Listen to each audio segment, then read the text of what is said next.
मैं हूँ ज्योति और आप देख रहे हैं रेडियो कनपुरिया। आज हम बात करेंगे डॉक्टर एपीजे अब्दुल कलाम के बारे में और जानेंगे उनके जीवन के बारे में। तो चलिए शुरू करते हैं। आपको पहले बता दें कि भारत रत्न डॉक्टर एपीजे अब्दुल कलाम हमारे देश के प्रख्यात वैज्ञानिक हैं, जो भारत गणराज्य के राष्ट्रपति रह चुके हैं। चलिए बात करते हैं उनके बचपन की। डॉक्टर कलाम का जन्म 15 अक्टूबर 1931 को तमिलनाडु के रामेश्वरम कस्बे में एक मध्य वर्गीय तमिल परिवार में हुआ था। डॉक्टर एपीजे अब्दुल कलाम जी ने अपने जीवन में काफी मुश्किलों का सामना किया। चलिए अब हम आपको बताते हैं उनकी शिक्षा कैसे हुई। उन्होंने प्रारंभिक शिक्षा रामेश्वरम के प्राइमरी स्कूल से प्राप्त की थी। इसके बाद आगे की स्कूली शिक्षा इन्होंने रामनाथपुरम के श्वर्टस हाई स्कूल से प्राप्त की। बीएससी पूरा करने के बाद उन्होंने ये महसूस किया कि भौतिक उनका बहुत प्रिय विषय है नहीं, इसलिए उन्होंने सोचा कि मुझे अगर अपना सपना पूरा करना है तो मुझे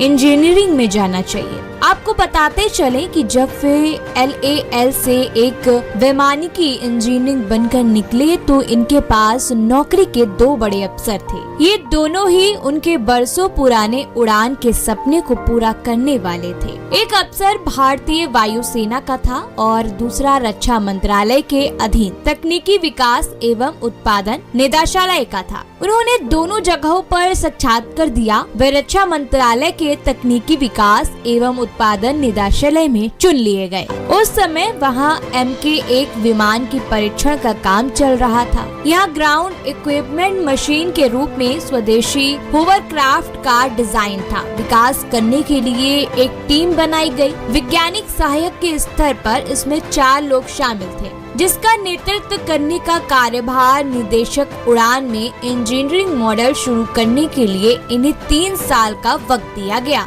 एडमिनिस्ट्रेशन यानी नासा भेजा गया। अतः कड़ी मेहनत के बाद 18 जुलाई 1980 को सुबह 8:03 प्रक्षेपण केंद्र से SLV-3 ने सफल उड़ान भरी। प्रोफेसर राजा रामनन ने डॉक्टर कलाम के सामने गाइडेड मिसाइल डेवलपमेंट प्रोग्राम को अपने हाथ में लेने का प्रस्ताव रखा। बात करें दूसरे चरण में जमीन से हवा में मार सकने वाली मिसाइल, तीसरी पीढ़ी की टैंक भेदी गाइडेड मिसाइल और डॉक्टर कलाम के सपने एक्सपेरिमेंट लॉन्च व्हीकल रेक्स का प्रस्ताव रखा गया था। डॉक्टर कलाम और डॉक्टर अरुणाचल को भारत सरकार द्वारा पद्म विभूषण से सम्मानित भी किया गया था। अक्टूबर 1992 में दिसंबर 1999 तक रक्षा मंत्री के वैज्ञानिक सलाहकार, डिफेंस रिसर्च एंड डेवलपमेंट महानिदेशक के रूप में डॉक्टर कलाम को अनुसंधान व विकास में सभी राष्ट्रपति पद के लिए उम्मीदवार के रूप में नामांकित किया जाने का सभी ने स्वागत किया। 18 जुलाई 2002 को संपन्न हुए चुनाव में डॉक्टर कलाम 90% मतों के भारी बहुमत से भारत के 11वें राष्ट्रपति चुने गए थे। उन्हें 25 जुलाई 2002 को संसद भवन के अशोक हॉल में राष्ट्रपति पद की शपथ दिलाई गई। उनका कार्यकाल 25 जुलाई 2007 को समाप्त हुआ। अपने अंतिम दिनों तक भी डॉक्टर कलाम काशी हिंदू विश्वविद्यालय, भारतीय संस्थान शिलांग, भारतीय संस्थान अहमदाबाद तथा भारतीय संस्थान इंदौर में अंगतुक प्रोफेसर बने हुए थे। चलिए अब बात करते हैं कि उनकी मृत्यु कैसे हुई। आपको बता दें 27 जुलाई 2015 की शाम अब्दुल कलाम भारतीय प्रबंधन संस्थान शिलोंग में रहने योग्य ग्रह पर एक व्याख्यान दे रहे थे, जब उन्हें जोरदार कार्डियक अरेस्ट, दिल का दौरा हुआ और वो वहीं पर बेहोश होकर गिर पड़े। गंभीर हालत में इन्हें बेथानी अस्पताल में ICU में ले जाया गया और 2 घंटे के बाद इनकी मृत्यु की पुष्टि कर दी गई। मैं थी ज्योति और आप देख रहे थे रेडियो कनपुरिया।